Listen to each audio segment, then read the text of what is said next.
Hello class 11th मेरे बच्चों, exam time चल रहा है और ग्रेविटेशन चैप्टर की बहुत ज्यादा डिमांड चल रही है। सो मेरे बच्चों, आज के लेक्चर में हम लोग न्यूटन्स का जो ग्रेविटेशनल लॉ, जिसका हम एक वीडियो ऑलरेडी शेयर कर चुके हैं आपके सामने, आज हम लोग वेक्टर फॉर्म के कुछ न्यूमेरिकल्स करने वाले हैं, जिस न्यूमेरिकल की क्लास आप लोग अपने एग्जाम में जाकर लगाने वाले हैं।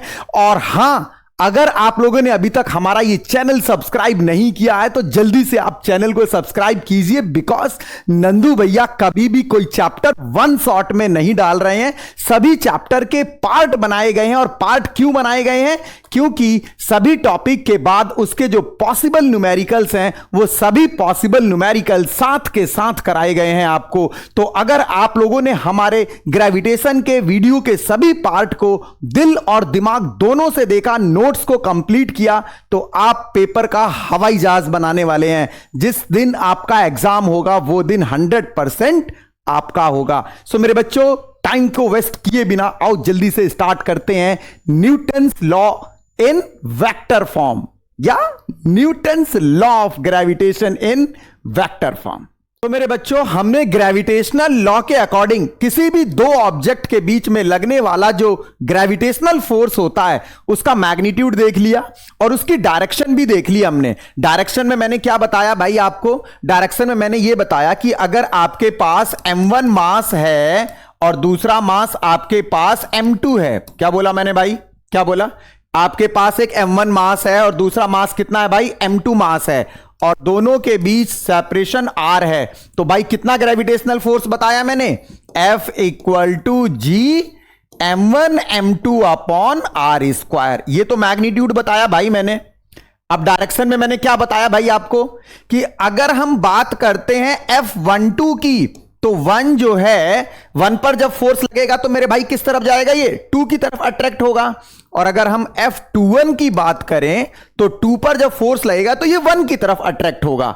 मतलब मेरे बच्चा, मैंने ये बताया कि F12 और F21 दोनों का मैग्नीट्यूड इक्वल है और डायरेक्शन अपोजिट है। ये सब कंसेप्ट हमने सीख लिया। अब मेरे को क्या करना है? ये जो ग्रेविटेशनल लॉ है इसको मेरे को वेक्टर फॉर्म में कन्वर्ट करना है। इट मींस वेक्टर फॉर्म का मतलब आपको एग्जैक्ट पोजीशन बताना पड़ेगा, एग्जैक्ट आपको डायरेक्शन दिखानी पड़ेगी कि किस वेक्टर से आप डायरेक्शन को रिप्रेजेंट कर रहे हैं। तो मेरे बच्चों, देखते हैं हम। देखो जरा, हमारे पास क्या है भाई? हमने क्या किया? एक XY प्लेन लिया। समझना जरा, XY प्लेन लिया। अब इस XY प्लेन में मेरे बच्चा, XY प्लेन में क्या हुआ? मेरे पास दो मास हैं यार, दो मास कंसीडर किए मैंने। एक मास मैंने ये कंसीडर किया और एक मास मैंने ये कंसीडर किया। तो कहां रखे हुए हैं भाई? ये XY प्लेन में रखे हुए हैं, M1 और M2। ऑरिजिन से अगर मैं बात करूं तो इसका पोजीशन वेक्टर कितना है? R1 वेक्टर है पोजीशन वेक्टर। अच्छा, सेकंड वाले का कितना है भाई मेरे? R2 है पोजीशन वेक्टर। अच्छा, 1 से 2 के बीच में अगर हम देखें तो मेरे बच्चा 1 से 2 के बीच में R12 वेक्टर। बात आ गई होगी समझ में? तो आप एक बात बताओ जरा, अगर हम फोर्स कैलकुलेट कर रहे हैं तो मेरे बच्चा फोर्स का जो मैग्नीट्यूड होगा, समझना सही से, चाहे आप R12 वेक्टर देख लें या आप R21 वेक्टर देख लें। समझो, मैं समझाने की कोशिश क्या कर रहा हूं कि जब आप इन दोनों के बीच की डिस्टेंस निकालोगे मेरे बच्चा, तो चाहे आप 1 से 2 का वेक्टर ले लो या आप 2 से 1 का वेक्टर ले लो, दोनों में भाई डिस्टेंस तो सेम है ना, डायरेक्शन अलग है। यार मेरे क्या कह रहा हूं, बहुत सिंपल, ध्यान से सुनो, ध्यान से बिल्कुल। भाई मेरे 1 से 2 का वेक्टर इधर है, बिल्कुल ठीक। अच्छा, 2 से 1 का वेक्टर इधर है, लेकिन दोनों के बीच की डिस्टेंस तो सेम है ना यार। भाई देख, डिस्टेंस दोनों के बीच की सेम है यार, तो इसका मतलब मैग्नीट्यूड जो होगा वो दोनों का सेम है, दैट इज R। R हमने कंसीडर कर लिया। अब देख भाई, जब मैं बात करूंगा ग्रेविटेशनल फोर्स के मैग्नीट्यूड की, तो ये हो जाएगा G M1 M2 upon R square. यही होगा। R आप निकाल सकते हो, इन दोनों के बीच की डिस्टेंस फॉर्मूले से भी निकाला जा सकता है। अच्छा, जब मैं इसको वेक्टर फॉर्म दूंगा, ध्यान से देखना, यही चीज है कंसेप्ट। F12 मतलब 1 पर लगने वाला फोर्स किसकी वजह से भाई? 2 की वजह से। तो ये 1 किधर जाएगा यार? ये 1 जाएगा आपका टू की तरफ, मतलब F12 पर जब मैंने वेक्टर फॉर्म लगाया तो ये हो गया GM1 M2 upon R square. और ध्यान से देखना ये मैग्नीट्यूड है अभी, अब मैं इसको डायरेक्शन दूंगा, किस तरफ है इसकी डायरेक्शन, R12 यूनिट वेक्टर। अरे भैया डायरेक्शन किससे देते हैं, यूनिट वेक्टर से ना। अब कौन सा यूनिट वेक्टर, F12 जो है वो 2 की तरफ फोर्स लगा रहा है, तो इसका मतलब R1 से 2 की तरफ जो यूनिट वेक्टर होगा वो क्या देगा आपको, डायरेक्शन देगा। और R12 यूनिट वेक्टर क्या होगा भाई, R12 यूनिट वेक्टर हो जाएगा आपका R2 vector minus R1 vector upon mod of R2 minus R1 vector upon modulus. इस तरीके से कर सकते हैं। सेम इसी तरीके से अगर आप मेरे बच्चे F21 की बात करोगे तो F21 क्या हो जाएगा वेक्टर फॉर्म में, भाई मेरे मैग्नीट्यूड में कोई चेंज नहीं आएगा, मैग्नीट्यूड में कोई चेंज नहीं आएगा, लेकिन जो डायरेक्शन होगी वो डायरेक्शन किस तरफ चली जाएगी, 2 से 1 की तरफ। ये जो 2 है 1 की तरफ अट्रैक्ट होगा, तो यूनिट वेक्टर कौन सा लूंगा मैं, R21। यूनिट वेक्टर क्या है यार, यूनिट वेक्टर ही तो डायरेक्शन देता है, जिस तरफ आप वेक्टर की डायरेक्शन देना चाहते हैं उसका यूनिट वेक्टर लगाइए मैग्नीट्यूड के साथ। हमारा जो 2 से 1 की तरफ जो फोर्स लग रहा है, इसमें मेरे बच्चा जो डायरेक्शन देंगे हम R21 देंगे। अच्छा R21 यूनिट वेक्टर कैसे निकालोगे भाई आप, तो R21 यूनिट वेक्टर निकालने के लिए vector R1 minus R2 upon magnitude of vector, simple यही होता है। तो इस तरीके से आप वेक्टर फॉर्म कर सकते हैं। अब हमें क्या करना है, हमें कुछ क्वेश्चंस अप्लाई करने, बड़े मजेदार क्वेश्चंस हैं भाई। और सुनो, अगर आपने ग्रेविटेशन को सही से समझाना तो जब आप 12th क्लास में आओगे तो वहां इलेक्ट्रोस्टैटिक पढ़ोगे, और इलेक्ट्रोस्टैटिक होता है मेरे भाई दो चार्ज के बीच में लगने वाला फोर्स। तो फॉर्मूला बदल सकता है, फोर्स का नेचर अट्रैक्टिव रिपल्सिव हो सकता है, कंसेप्ट ऐसे ही यूज होंगे जैसे यहां यूज हो रहे हैं। तो अब हम लोग जो है देखने जा रहे हैं कि मान लो मेरे बच्चा, अगर हम देखें हमारे पास मल्टीपल नंबर ऑफ क्या है, मासेस हैं। अभी तक मैंने जो आपको बताया था, कान खोलकर सही से सुनना और बड़े ध्यान से सुनना, यहीं से क्वेश्चन बनेगा। अभी तक जो मैंने आपको बताया था वो किसी भी दो मास के बीच में लगने वाला ग्रेविटेशन फोर्स बताया था। अब मान लो मेरे भाई, मेरे पास मल्टीपल नंबर्स ऑफ बॉडी हैं।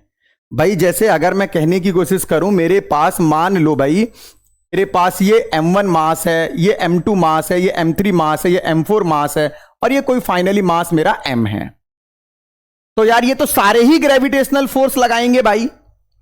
अगर मैं बात करूं, मेरे को Fnet कैलकुलेट करना है, इस पर लगने वाला ग्रेविटेशनल फोर्स मेरे को Fnet कैलकुलेट करना है। तो भाई Fnet क्या हो जाएगा, बहुत सिंपल है।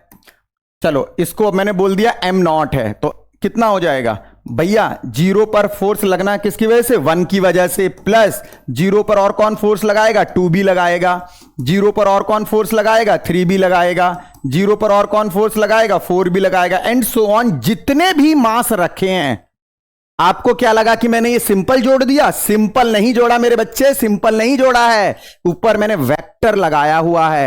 वेक्टर रूल के अकॉर्डिंग ऐड करना है। अब भैया ये वेक्टर रूल क्या है यार, तो पैरेललोग्राम, रिजोल्यूशन ऑफ वेक्टर, इन सब का यूज करके हम लोग ऐड करेंगे। मतलब ये हुआ मेरे बच्चे, कभी भी हम किसी वेक्टर क्वांटिटी का रिजल्टेंट निकालते हैं, मतलब ऐड करते हैं, तो सिंपल ऐड मत करना कभी भी। अब इसमें क्या होता है कि मान लो सेम डायरेक्शन है, F1 इधर लग रहा है, F इधर लग रहा है, तो नेट हो जाएगा, सीधे सीधे ऐड हो जाएगा F1 प्लस F2। लेकिन अगर डायरेक्शन अपोजिट है तो माइनस हो जाएगा, और 90 डिग्री पर है तो सिंपल, किस केस के अकॉर्डिंग निकालोगे आप 90 डिग्री पर? भैया यही वाला रूल चलता है। Fnet निकालने के लिए पैरेललोग्राम में यूज करूंगा under root F1 square plus F2 square plus 2F1 F2 cos theta. इसके अकॉर्डिंग मैं नेट का मैग्नीट्यूड निकालने वाला हूं, इसी कंसेप्ट को यूज करूंगा। और अगर अब तक ये कंसेप्ट आपने नहीं सीखा है तो ये जल्दी से हमारा जो वेक्टर वाला जो लेक्चर है उस पर आप जाइए, और सही तरीके से जो मैंने एक्सप्लेनेशन दिया हुआ है उस एक्सप्लेनेशन को समझने की कोशिश करिए। अब हमें क्या करना है भाई, फटाफट से बहुत सॉलिड क्वेश्चंस करने हैं सुपरपोजिशन प्रिंसिपल पर, मतलब forces due to multiple number of masses. क्या करेंगे अब हम लोग, forces due to multiple number of masses calculate करने वाले हैं। और इसमें जो फर्स्ट प्रॉब्लम है, देखो ये जो प्रॉब्लम है समझो भाई, क्या बोला गया, कितने मास है, देखो जरा 1 2 3, टोटल कितने मास है मेरे बच्चा, 3 मास है ना। अब देख, अभी तक तुमने क्या किया था, 2 की वजह से कैलकुलेट किया था, अब कितने की वजह से कैलकुलेट करेंगे, 3 की वजह से कैलकुलेट करेंगे। देख मेरे भाई कैसे करेंगे, क्या कह रहा है वो, find net force on 2 kilogram due to 3 kg and 4 kg। मेरे बच्चा आपको इस डायग्राम में दिख रहा है कि आपको 2 किलोग्राम पर लगने वाला फोर्स बताना है, मतलब इस पर आपको फोर्स बताना है। जल्दी सोचो कौन कौन लगाएगा फोर्स, अरे भैया ये भी लगाएगा फोर्स और ये भी लगाएगा फोर्स, लगाएगा नहीं लगाएगा, 100% लगाएगा भाई। अब देखो मैं इनका नामकरण कर देता हूं भाई, मैं इनका नामकरण कर देता हूं। मैंने इसको M1 बोला, इसको M2 बोला और इसको M3 बोल दिया, कोई दिक्कत नहीं है भाई, कोई दिक्कत नहीं होनी चाहिए।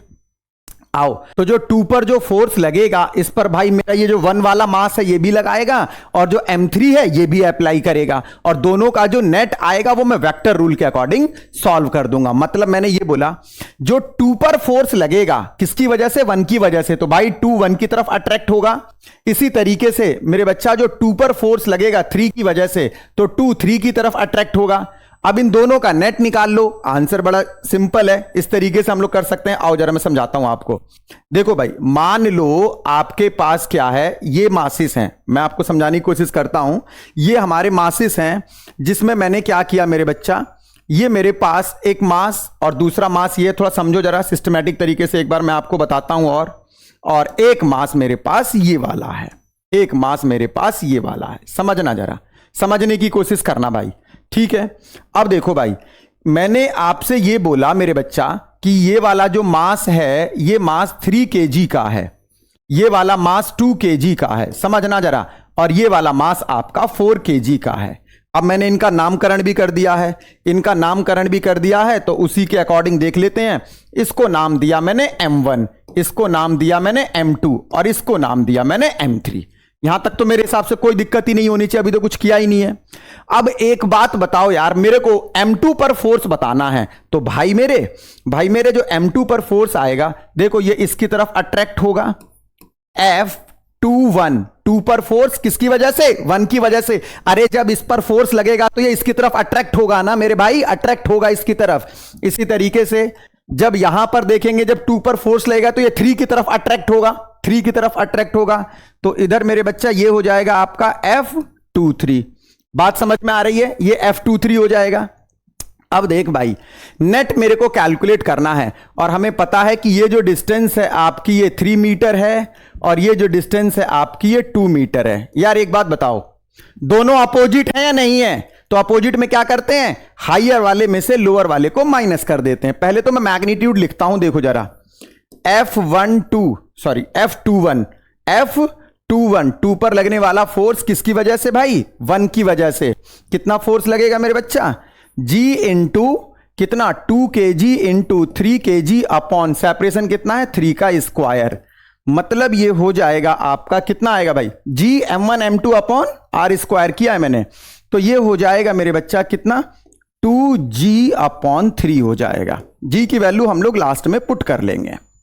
इसी तरीके से अगर मैं बात करूं भाई F23 की, 2 पर फोर्स किसकी वजह से मेरे बच्चा, 3 की वजह से, तो कितना G, एक फोर्स मास कितना है, एक 2 kg का, दूसरा मास कितना है 4 kg का, अपॉन सेपरेशन कितना है 2 का स्क्वायर, 2 का स्क्वायर, तो कितना हो जाएगा 2 का स्क्वायर 4, ये कैंसिल, ये आ जाएगा सीधे सीधे 2G। अब आप मुझे बताओ किसका मैग्नीट्यूड ज्यादा है, F23 का ज्यादा है या F21 का ज्यादा है। F21 कितना है, 2G/3, F23 कितना है, सीधे सीधे 2G है। तो साफ साफ नजर आ रहा है मेरे बच्चा किसका मैग्नीट्यूड ज्यादा है, F23 का मैग्नीट्यूड ज्यादा है। चलो बताओ, इधर 2G लग रहा है और इधर 2G/3 लग रहा है, नेट कितना होगा, अरे ज्यादा वाले की तरफ ही तो लगेगा नेट, मतलब क्या हो जाएगा, इस वाले में से इसको माइनस कर देंगे, बहुत सिंपल। एक बार और बहुत ध्यान से सुनना, भाई मेरे, मैंने बोला इधर 50 न्यूटन, इधर 20 न्यूटन, नेट कितना लगा? आपने बोला 30 न्यूटन। कैसे आया भाई? 50 में से आपने क्या किया, इधर लगने वाले फोर्स को माइनस कर दिया। तो बिल्कुल वही कंसेप्ट तो बता रहा हूं कि जो इधर लग रहा है फोर्स वो 2g है, और जो इधर लग रहा है फोर्स वो 2g/3 है। तो इधर वाला कम हो गया ना 2g/3, और इधर वाला ज्यादा हो गया, तो इस वाले में से इसको माइनस कर देंगे। मतलब भाई मेरे, अगर आप इसको सॉल्व करेंगे तो ये नेट आ जाएगा, आपका नेट फोर्स की वैल्यू आ जाएगी F net F23 minus F21, that is 2g minus 2g/3। और अगर आप सॉल्व करेंगे तो ये g/3 आंसर आ जाएगा। g की वैल्यू चिपकाओ, आंसर आ गया। बात यहां कैलकुलेशन की नहीं है, कैलकुलेशन तो आप लोग कर ही लेंगे। बात यहां मेन कंसेप्ट की है कि जब हमारे पास मल्टीपल नंबर ऑफ मासेस होते हैं तो हम कैसे नेट फोर्स निकालते हैं ग्रेविटेशन का, उसके लिए हमें सॉल्व करना था। आइए मैं एक और प्रॉब्लम कराता हूं इस टाइप की, बहुत बेहतरीन प्रॉब्लम है, उसको भी हम लोग सॉल्व करते हैं। देखो भाई, हमारे पास जो फोर्सेस है, समझो जरा, एक ये क्वेश्चन है, इस पर हम लोग क्या करते हैं, हमें क्या बोला गया, find the net force on any one particle. आपके पास मेरे बच्चा m1 m2 m3 है, और देखो इंटरेस्टिंग फैक्ट क्या है, तीनों का मास सेम है, और सुनो तीनों की डिस्टेंस सेम है। इसका मतलब ये कौन सा ट्राइंगल है? इक्विलेटरल ट्राइंगल है। मेरे बच्चा कौन सा ट्राइंगल है? ये इक्विलेटरल। तो भाई ये वाला एंगल कितना हो जाएगा? 60 डिग्री। यार ये वाला एंगल भी 60 डिग्री, ये वाला एंगल भी 60 डिग्री। चलो बताओ किस पर निकालना चाहते हो आप फोर्स? जिस पर आपका मन होगा हम उसी पर कैलकुलेट करके दिखाएंगे। मान लो कि आप कैलकुलेट करना चाहते हो m1 पर लगने वाला नेट फोर्स, तो आप मुझे ये बताओ m1 पर लगने वाला नेट फोर्स कौन कौन अप्लाई करेगा इस पर फोर्स? मेरे बच्चा एक m3 अप्लाई करेगा, मेरे बच्चा एक m2 फोर्स अप्लाई करेगा। ये दोनों ही पार्टिकल इस पर फोर्स लगाएंगे, और इन दोनों का जो नेट होगा as per the vector calculation वो हम लोग फाइंड आउट कर देंगे, और वही हमारा नेट रिजल्टेंट होगा ऑन द पार्टिकल m1। देखो भाई अब सॉल्व करते हैं। तो जब मैं m1 पर फोर्स देखूंगा तो m3 की वजह से, तो भैया ग्रेविटेशनल तो अट्रैक्ट होता है यार, ये हो गया 1 3। अरे भैया 1 पर फोर्स 3 की वजह से 1 3 की तरफ अट्रैक्ट होगा, 1 3 की तरफ अट्रैक्ट होगा। इसी तरीके से जब मैं 1 पर कैलकुलेट करूंगा 2 की वजह से, तो 1 2 की तरफ अट्रैक्ट होगा, 2 की तरफ अट्रैक्ट होगा ना। अरे ग्रेविटेशनल फोर्स है तो यार अट्रैक्ट ही तो होगा मेरे भाई, दिमाग लगा दिमाग इसमें। तो ये किधर गया? ये इस तरफ गया, F12। अब देखो जरा, चाहे मैं F12 का मैग्नीट्यूड देखूं या मैं F13 का मैग्नीट्यूड देखूं, दोनों ही सेम आएगा। क्यों आएगा? फोर्स का फॉर्मूला होता है G मास M इंटू M, दोनों का मास सेम है और सेपरेशन सेम है। अरे यार ये वाला पेयर M1 और M3 भैया मास सेम है, डिस्टेंस सेम है। ये वाला पेयर यार मास सेम है, डिस्टेंस सेम है। तो इसका मतलब जब प्रोडक्ट सेम है, सेपरेशन सेम है, तो यार मेरे फोर्स का मैग्नीट्यूड भी तो सेम ही आएगा ना मेरे भाई। तो फोर्स का मैग्नीट्यूड सेम आ गया, दोनों का मैग्नीट्यूड सेम आया। अब मैं निकालने जा रहा हूं एफ नेट। एफ नेट अगर मैं एफ नेट निकालूंगा तो अंडर रूट, देखो जरा पैरेललोग्राम लगाऊंगा यहां पर मैं, F12 का स्क्वायर प्लस F13 का square plus 2 F12 F13 into cos 60। और मेरे बच्चा देखो इस फोर्स को मैं थोड़ी देर के लिए x बोल दे रहा हूं, कोई दिक्कत? अरे यार कोई दिक्कत नहीं है भाई, x की जगह लास्ट में तो इतना पुट कर लेना यार, क्या दिक्कत है? कोई गुनाह थोड़ी कर दिया मैंने भाई, मैंने इसकी जगह x बोल दिया। अच्छा आप कहोगे क्यों बोल रहे हो? कोई दिक्कत नहीं है यार, तुम मत बोल मेरे भाई, मैंने तो बस इसलिए बोल दिया कि एक बड़ी सी टर्म थी, तो इस बड़ी सी टर्म की जगह मैं x रख दूंगा तो थोड़ा सा काम जो है आसान हो जाएगा। बाकी तेरा मन नहीं कर रहा है तो मत रख यार, बड़ी टर्म का स्क्वायर कर दे, क्या दिक्कत है? कोई दिक्कत नहीं है यार। तो अगर मैं यहां पर कैलकुलेट करूंगा तो ये हो जाएगा x square plus 2 x into x cos 60 is 1/2। 2 से 2 कैंसिल आउट हो गया, और जब आप इसको सॉल्व करेंगे तो ये हो जाएगा अंडर रूट 3x स्क्वायर। कितना आएगा भाई? Under root 3x square, that is x root 3। तो x की वैल्यू क्या थी? gm square upon a square into root 3। यही नेट फोर्स लगेगा किस पर मेरे बच्चा? M1 पर कैलकुलेट कर ले, या तू M2 पर कैलकुलेट कर ले, या फिर M3 पर कैलकुलेट कर ले, किसी पर भी कैलकुलेट कर ले, जो नेट फोर्स आएगा वो नेट फोर्स यही आने वाला है। बात आ गई समझ में? बिल्कुल यार, समझ में आ गया होगा कि किस तरीके से सॉल्व करते हैं हम लोग प्रॉब्लम को। जब हमारे पास मल्टीपल नंबर ऑफ मासेस होते हैं तो मल्टीपल नंबर ऑफ मासेस में किस तरीके से नेट ग्रेविटेशनल फोर्स कैलकुलेट किया जाता है, उसके लिए एक बहुत बेहतरीन सी प्रॉब्लम जिसमें आप अपने बेसिक कंसेप्ट लगा सकते हो, फिजिक्स के वेक्टर का कंसेप्ट लगा सकते हो, सभी पार्टिकल्स की वजह से अलग अलग फोर्स निकालते हैं और फिर वेक्टर कंसेप्ट के अकॉर्डिंग सॉल्व कर देते हैं। ठीक है, बात आ गई होगी समझ में? चलिए एक और प्रॉब्लम करते हैं भाई, नेक्स्ट प्रॉब्लम की तरफ चलते हैं। प्लीज आइए जरा, देखो भाई अब की बार क्या है मेरे पास, एक और प्रॉब्लम है, इसमें समझना जरा। देखो इस प्रॉब्लम को हम लोग करते हैं। इस प्रॉब्लम में क्या है कि हमारे पास इनफाइनाइट पार्टिकल्स हैं, मतलब इनफाइनाइट नंबर ऑफ पार्टिकल्स हैं और सभी का मास कितना है? सभी का मास m है और सबको मैंने कहां प्लेस किया हुआ है? Along the X axis. अरे भैया कहां कहां पर? x equal to 1 metre, x equal to 2 metre, x equal to 4 metre up to infinity. Find the gravitational force on the particle at x equal to 0। आपको gravitational force बताना है उस particle पर जो x इक्वल टू 0 पर रखा है। तो भाई मेरे आप समझने की कोशिश करो, जहां ये कंसेप्ट यूज होता है इसमें ज्योमेट्रिकल प्रोग्रेस का कंसेप्ट यूज होगा। आप लोगों ने अपने मैथमेटिक्स में जीपी पढ़ा होगा, नहीं पढ़ा है तो पहले मैं थोड़ा सा वो बता देता हूं। जीपी जो ज्योमेट्रिकल प्रोग्रेस होता है ये किस टाइप से, जैसे एक सीरीज लिया मैंने 1 2 4 8 16 32 एंड सो ऑन। ये जो सीरीज है मेरी ये जीपी है।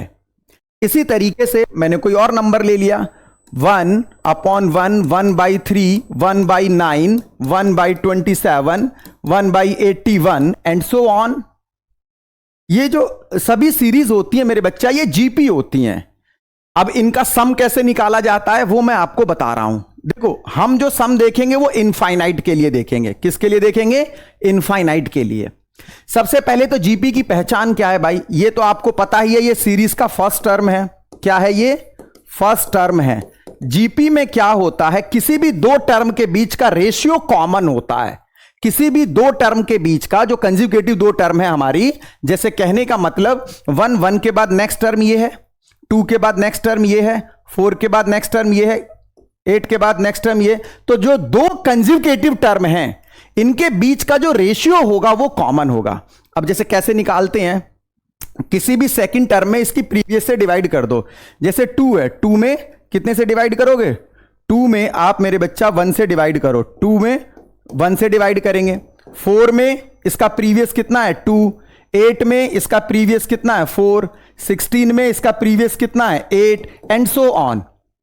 अरे भैया ये भी 2 आ रहा है, ये भी 2 आ रहा है, ये भी 2 आ रहा है, ये भी 2 आ रहा है। हर जगह रेशियो कॉमन है, इसी को बोलते हैं कॉमन रेशियो। और इसको रिप्रेजेंट करते हैं मेरे बच्चा आर से। किससे रिप्रेजेंट करते हैं इसको? आर से रिप्रेजेंट करते हैं। और फर्स्ट टर्म को किससे रिप्रेजेंट करते हैं? ए से। तो अगर हम बात करें इस टाइप की कोई सीरीज दी हो जिसमें कॉमन रेशियो आर है और उस सीरीज का फर्स्ट टर्म मेरे भाई ए है, तो इसका जो सम होता है ना इन्फिनिटी के लिए, अगर आप सम निकालेंगे तो first term upon 1 minus common ratio, 1 minus common ratio. ध्यान रखना आर की वैल्यू जो है वो लेस देन 1 होनी चाहिए। अगर आर की वैल्यू ग्रेटर देन 1 है तो उस केस में मेरे बच्चा कितना हो जाएगा? ये ए अपॉन आर माइनस 1। ओवरऑल मतलब प्लस होना चाहिए। मतलब कहने का ये है कि अगर इनफाइनाइट की सीरीज है तो S infinity equal to A upon 1 minus R कर लो या फिर ए अपॉन आर माइनस 1 कर लो। ये कब अप्लाई करोगे? जब कॉमन रेशियो लेस देन 1 हो। ये कब अप्लाई करोगे? जब कॉमन रेशियो ग्रेटर देन 1 हो। ओवरऑल पॉजिटिव रहना चाहिए। तो अगर आपको कोई भी सीरीज जो जीपी सीरीज है इनफाइनाइट नंबर की है और आपको सम निकालना है तो सीधे सीधे first term upon 1 minus common ratio या फिर first term upon common ratio minus 1, इस तरीके से करेंगे। अब भाई मेरे अपने प्रॉब्लम पर आते हैं। अगर आपको इतना समझ में आ गया तो देखो जरा, हमारी प्रॉब्लम क्या थी। हमारे पास इनफाइनाइट नंबर ऑफ पार्टिकल्स हैं, इनफाइनाइट नंबर ऑफ पार्टिकल्स कहां रखे हुए हैं भाई, सभी 1 मीटर पर, 2 मीटर पर, 4 मीटर पर। एक पैटर्न बन रहा है यार, 1 पर, फिर 2 पर, फिर 4 पर, फिर नेक्स्ट 8 पर आएगा, फिर उसके बाद भाई 16 आएगा, और फिर 32 आएगा, और इस तरीके से इंफिनिटी तक चलेगा भाई। रख दो यार, क्या दिक्कत है, रख दो इसे। देखना जरा, हमने एक एक्स एक्सिस कंसीडर किया, एक्स एक्सिस। इसमें मेरे बच्चा x इक्वल टू 0 पर एक मास है, x इक्वल टू 1 पर है, x इक्वल टू 2 पर है, x इक्वल टू 4 पर है, x इक्वल टू 8 आएगा, and so on up to infinity. यार हर जगह रखा हुआ है मास, यहां पर मास रखा हुआ है, यहां भी मास रखा हुआ है, सभी का मास m है, सभी का मास m है। कितने पार्टिकल फोर्स लगाएंगे? हमें क्या करना है इस क्वेश्चन में, इस क्वेश्चन में हमें बेसिकली जो करना है, इस पार्टिकल पर लगने वाले फोर्स को कैलकुलेट करना है। ये जो x इक्वल टू 0 पर लगने वाला जो फोर्स है ये बताना है हमें। अब आप देखो जरा, x इक्वल टू 0 पर जो फोर्स आएगा, कौन कौन लगाएगा? 1 वाला भी लगाएगा, 2 वाला भी लगाएगा, 4 वाला भी लगाएगा, 8 वाला भी लगाएगा, एंड सो ऑन। तो भाई मेरे 0 पर जो फोर्स लगेगा 1 की वजह से इसकी डायरेक्शन इस तरफ, सॉरी 0 पर जो फोर्स लगेगा इसकी डायरेक्शन आपकी क्या हो जाएगी? अट्रैक्टिव। भाई इस तरफ ये अट्रैक्ट होगा, 2 वाले से भी अट्रैक्ट होगा, 4 वाले से भी अट्रैक्ट होगा, 8 वाले, अरे सभी क्या करेंगे, सभी की तरफ ये अट्रैक्ट होगा। तो नेट फोर्स कितना आएगा? देखो जरा, एफ नेट की बात करोगे, सभी सेम डायरेक्शन में है, F01, F02, F04, F08 and so on up to infinity. भाई मैंने इसको ऐड क्यों कर दिया, ऐड क्यों करा मैंने? क्योंकि सभी फोर्सेस की डायरेक्शन क्या होगी? सेम होगी। ये जो 0 है ना, ये अट्रैक्ट होगा सभी की तरफ। क्या होगा? ये अट्रैक्ट होगा। तो भाई मेरे ठंडे दिमाग से समझने की कोशिश कर। भाई ये जो 0 है, 1 से जब फोर्स लगेगा तो 1 की तरफ अट्रैक्ट होगा, 2 से जब फोर्स लगेगा तो ये 2 की तरफ अट्रैक्ट होगा, 4 से जब फोर्स लगेगा इस पर तो ये 4 की तरफ अट्रैक्ट होगा। सभी पर फोर्स की डायरेक्शन तो सेम है ना भाई, बुद्धि का प्रयोग कर इसमें। तो भाई जब सभी फोर्स की डायरेक्शन सेम है और सेम डायरेक्शन है तो यार ऐड कर दो ना, सिंपल सिंपल ऐड कर दो यार, सभी की डायरेक्शन सेम है। तो अब यहां पर अगर मैं देखूं F01 कितना हो जाएगा, देखो समझो, इसका भी मास m है, इसका भी मास m है, तो gravitational constant G product of mass m square upon separation कितना है यहां से 1 का स्क्वायर प्लस G, फिर से मास सेम है तो मास का स्क्वायर। भाई देखो इसका मास भी m है, इसका मास भी m है, तो m स्क्वायर हो जाएगा अपॉन 2 का स्क्वायर। इसी तरीके से G m स्क्वायर अपॉन कितना 4 का square, G m square upon 8 का square, and so on up to infinity, so on up to infinity मेरे भाई। अब अगर आप यहां पर समझने की कोशिश करें जरा, देखो भाई कितना कॉमन आ रहा है यार, यहां से आप जो कॉमन आ रहा है उसे कॉमन निकालो। GM स्क्वायर कॉमन आ गया, 1/1 plus 1/4 plus 1/16 plus 1/64 and up to infinity. क्या ये GP बन रही है? देखकर बताओ, क्या ये GP बन रही है? बिल्कुल बन रही है। इस GP का फर्स्ट टर्म कितना है, सोचकर बताओ। इस GP का फर्स्ट टर्म ये है A, और कॉमन रेशियो कितना है 1/4। किसी भी टर्म में उसकी प्रीवियस टर्म से डिवाइड करके देख लो। आप 1/4 में 1 से डिवाइड करोगे 1/4 आएगा, 1/16 में 1/4 से डिवाइड करोगे 1/4 आएगा, 1/64 में 1/16 से डिवाइड करोगे 1/4 आएगा। मतलब ये एक जीपी सीरीज बन रही है जिसका फर्स्ट टर्म 1 है, कॉमन रेशियो 1/4 है और इनफाइनाइट नंबर की सीरीज है। तो भाई मेरे इसका जो सम आएगा ना, इसका जो सम आएगा वो सम कितना आएगा? GM square A upon 1 minus R, that is GM square. First term 1 है और कॉमन रेशियो इसका कितना है? कॉमन रेशियो इसका 1 माइनस 1/4।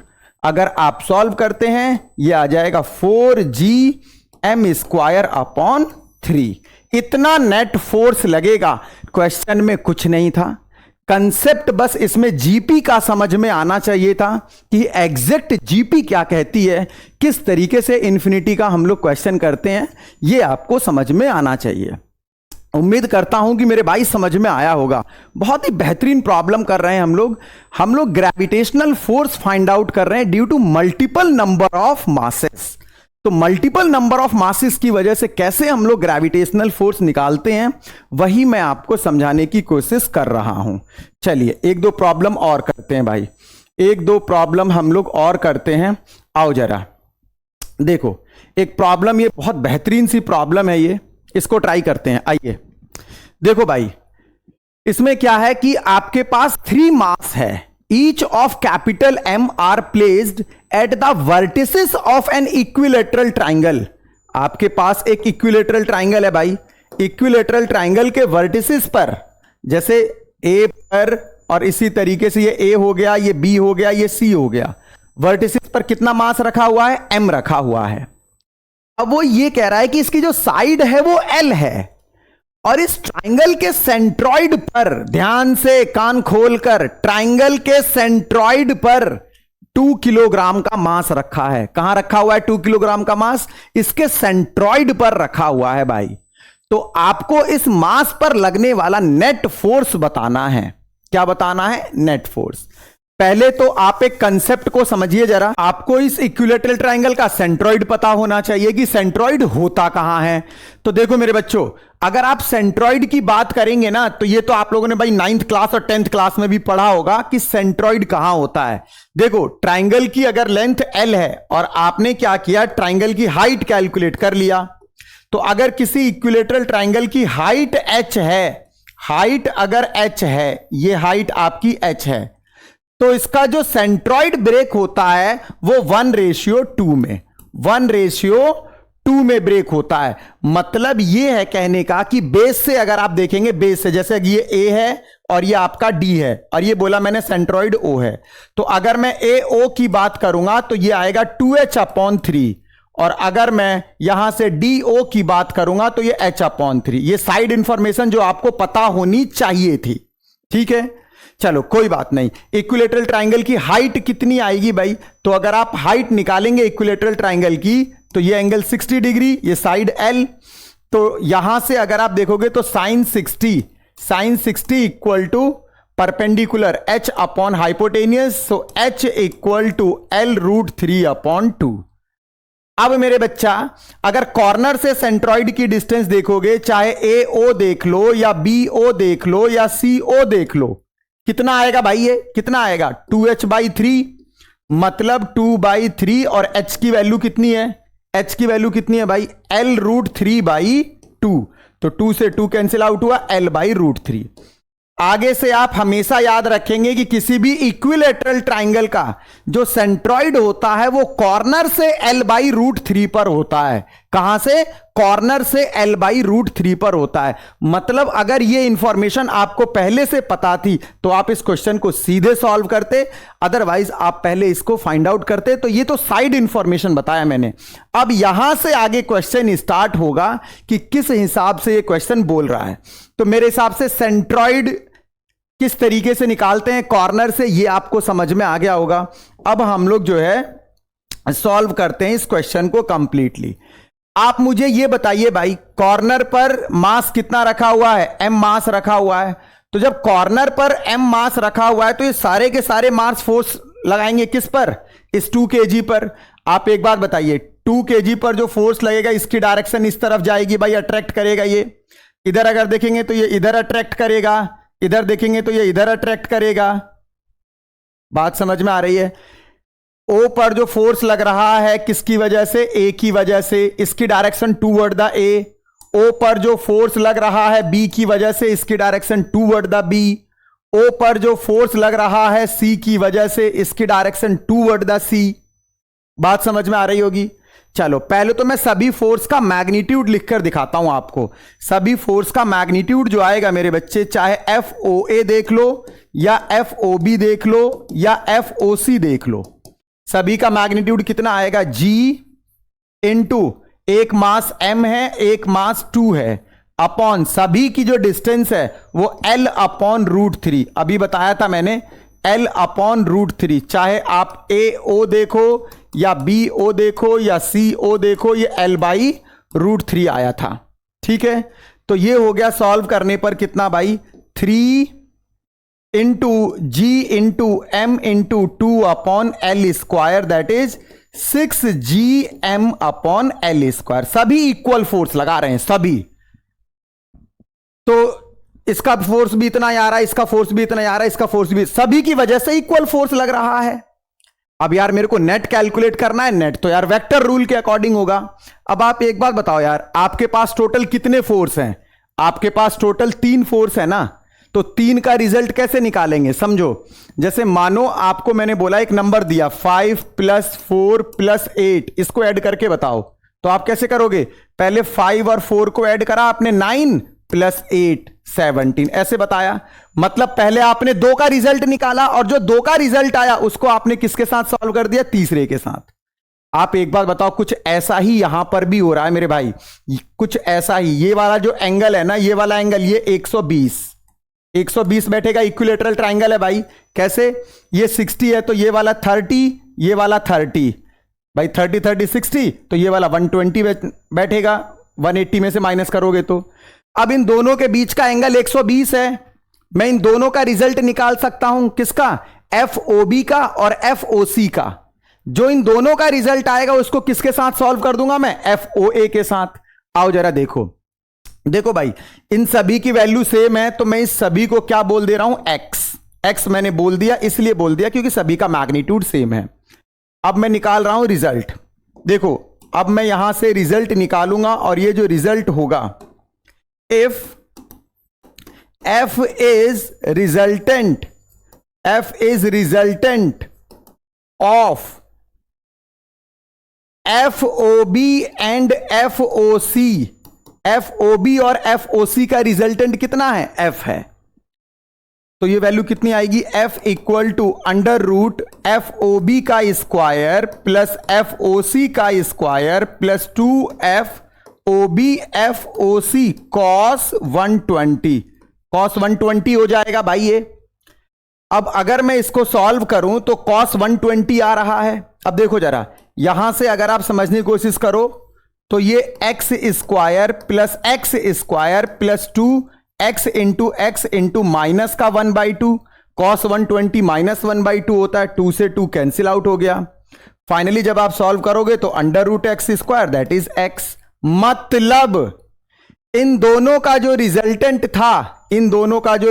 था, फिर से वही आ गया जो इंडिविजुअल फोर्स की वैल्यू थी। FOB भी x था, FOC भी x था और FOA भी x है, और इन दोनों का जो रिजल्ट आया वो भी x आया। और ये जब मैं आपको वेक्टर पढ़ा रहा था, मैंने तब भी बताया था कि अगर आइडेंटिकल वेक्टर क्वांटिटी 120 डिग्री पर लगती हैं तो उनका रिजल्ट भी उतना ही आता है जितना कि एक का मैग्नीट्यूड है। ये आपको पता भी होना चाहिए। मतलब ये आया कि अगर आप देखें तो इन दोनों का जो रिजल्ट आया, मेरे बच्चे, किन दोनों का रिजल्ट? FOB का और FOC का कितना आया? सेम आया।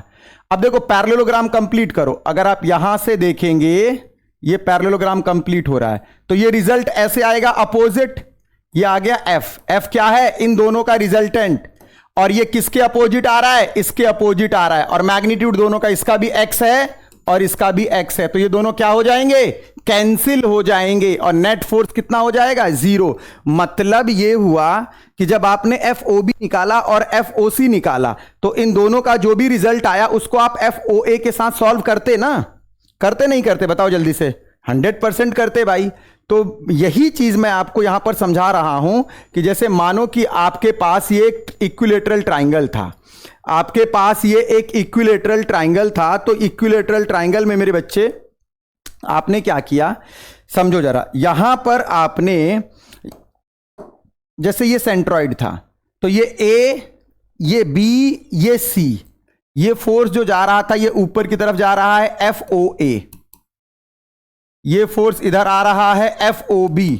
मैं आपको समझाने की कोशिश कर रहा हूं कि मैंने किया क्या।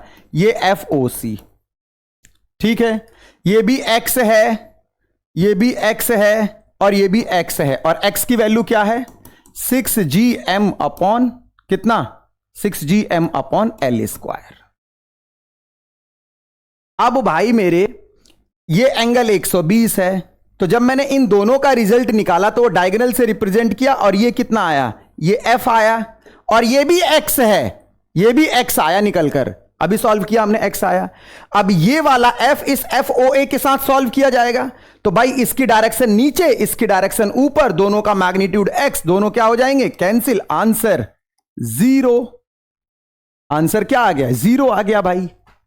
आ गई बात समझ में? तो इस तरीके से बहुत ही बेहतरीन प्रॉब्लम जब आप 12th क्लास में आओगे तो इलेक्ट्रोस्टैटिक में भी करोगे कि सेंट्रॉइड वाली प्रॉब्लम को किस तरीके से करते हैं। चलो देखो जरा, ये वाला एक और क्वेश्चन करते हैं हम लोग। जैसे इस प्रॉब्लम में क्या बोला गया है मेरे बच्चे, force between two object of equal mass is F। भैया दो ऑब्जेक्ट हैं, दोनों का मास क्या है, दोनों का मास इक्वल है, तो फोर्स कितना हो जाएगा, G M into M upon R square, that is G M square upon R square, यही आएगा भाई। अब हमने क्या किया, if 25% mass of one object is transfer to the other object, मतलब एक ऑब्जेक्ट का 25% मास दूसरे में ट्रांसफर कर दिया, तो आप एक बात बताओ यार, जब एक ऑब्जेक्ट में से हमने 25% मास दूसरे में ट्रांसफर कर दिया तो बचा कितना, 75%, 75 और दूसरे में कितना हो गया 125%, तो ये हो जाएगा जी। 75% का मतलब होता है मेरे बच्चा, 75% का मतलब होता है 3/4 और 125% का मतलब कितना होता है 5/4, ये आपको पता ही है। परसेंटेज कैसे निकालते हैं, डिवाइड बाई 100। अब देखो तो ये कितना हो जाएगा, एक मास हो गया आपका 3m/4 और दूसरा कितना हो गया 5m/4, डिस्टेंस तो वही है आर स्क्वायर, ये कितना आ जाएगा भाई, ये आ जाएगा 15/16 GM square upon R square. तो GM square upon R square तो पहले भी था, GM स्क्वायर आर स्क्वायर, और इसका कितना 15/16, तो 15/16 का मतलब यह आया कि ये वाला जो ऑप्शन है 15/16 टाइम हो जाएगा नया वाला फोर्स, अगर आप ऐसा करते हैं तो। चलो एक और करते हैं, एक और करते हैं भाई। देखो जरा इस कंसेप्ट को समझो, ये भी अच्छा क्वेश्चन है। 4 identical point mass each equal to capital M are placed at the corner of a square of side A।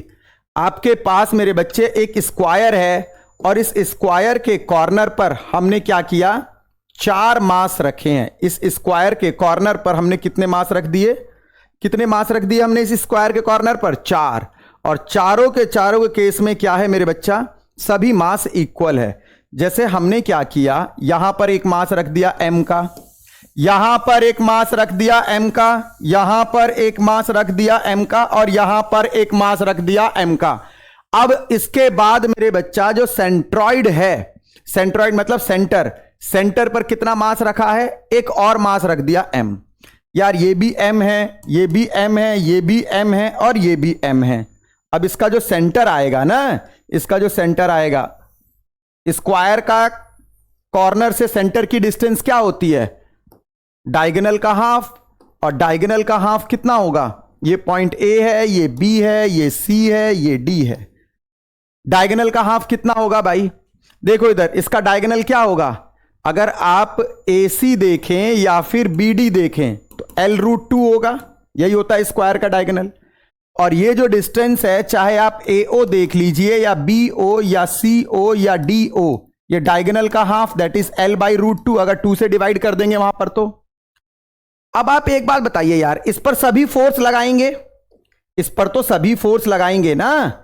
तो जैसे कहने का मतलब O पर जब फोर्स लगा तो ये B की तरफ गया, A की वजह से लगा तो ये A की तरफ गया, C की वजह से लगा तो ये C की तरफ गया, और D की वजह से लगा तो ये D की तरफ गया। यार एक बात बताओ, मास का पेयर सेम है, डिस्टेंस सेम है, तो क्या फोर्स सेम नहीं होगा, 100% होगा।